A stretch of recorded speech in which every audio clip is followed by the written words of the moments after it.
Alright, for the other part of this project, I'll just do a quick little drive-by on the roadside.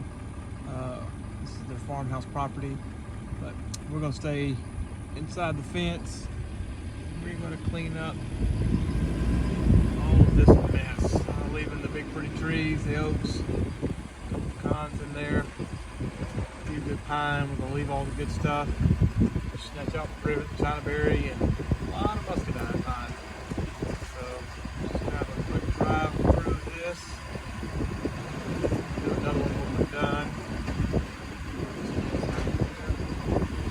Not too bad. The 50 is a little small for what I would normally do this with, but it was perfect for the pond dam, and it will do this.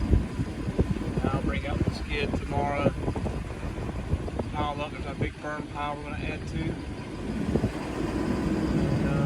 anyway, we'll dig it out today and pile it up tomorrow.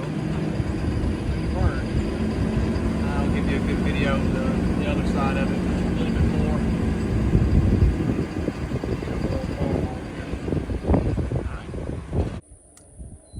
Well, you can't beat that view.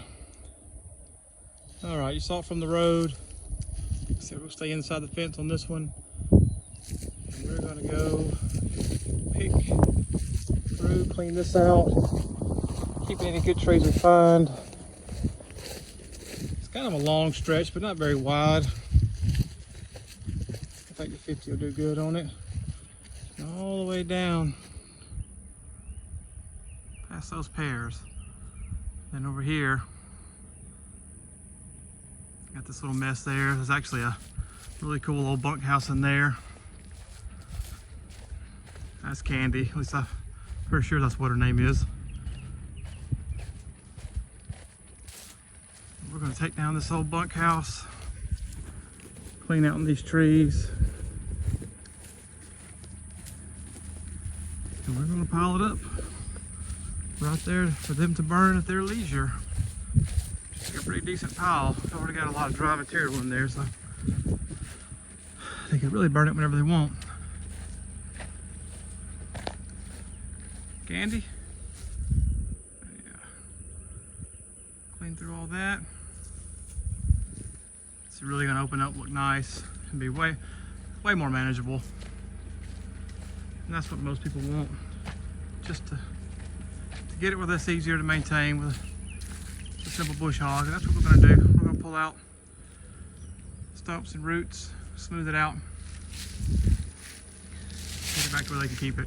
Here's the old bunkhouse. I don't know if you can see how well it's going to show up in the video, but it is full of honeybees.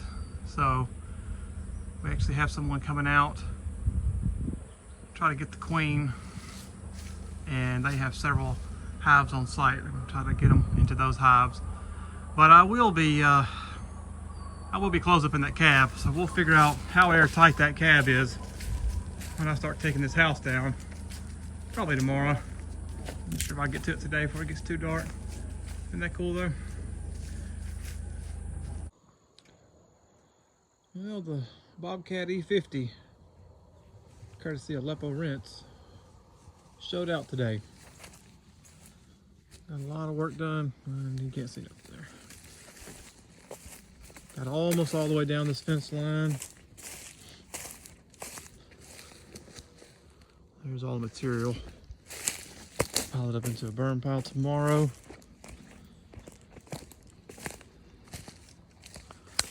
And you got almost all the way down.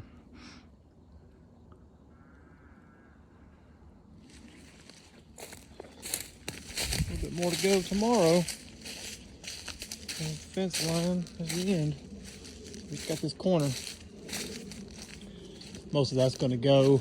A lot of chinaberry and privet. There won't be very much left in there. That's the corner. Yeah, very happy today. Got the spillway fixed. Moved over here to the farm. Got this plucked out. Most of that's already root raked, but I'll bring the skid out tomorrow to move these piles. It'll just be faster. Some of these are a little over 100 yards away from where we're going to burn. Shake some of this dirt out of it. Took down some pretty big China berries here. It's going to be a big difference. Should finish it up tomorrow, before tomorrow evening. It's going to look good. Now that is a big boy pine tree. And you see some of the muscadine vines are still hanging. The owner and I talked and we discussed, and we're actually going to leave a lot of that because pulling it out is a little dangerous on the limbs, and we know they're going to rot. They're pulled out of the ground. Same with the cypress here. We just don't want to tear them apart pulling out the vines, but I can clean up a little bit more than that without hurting anything. But yeah, that's it for today. We'll be back out tomorrow. Finish this one up.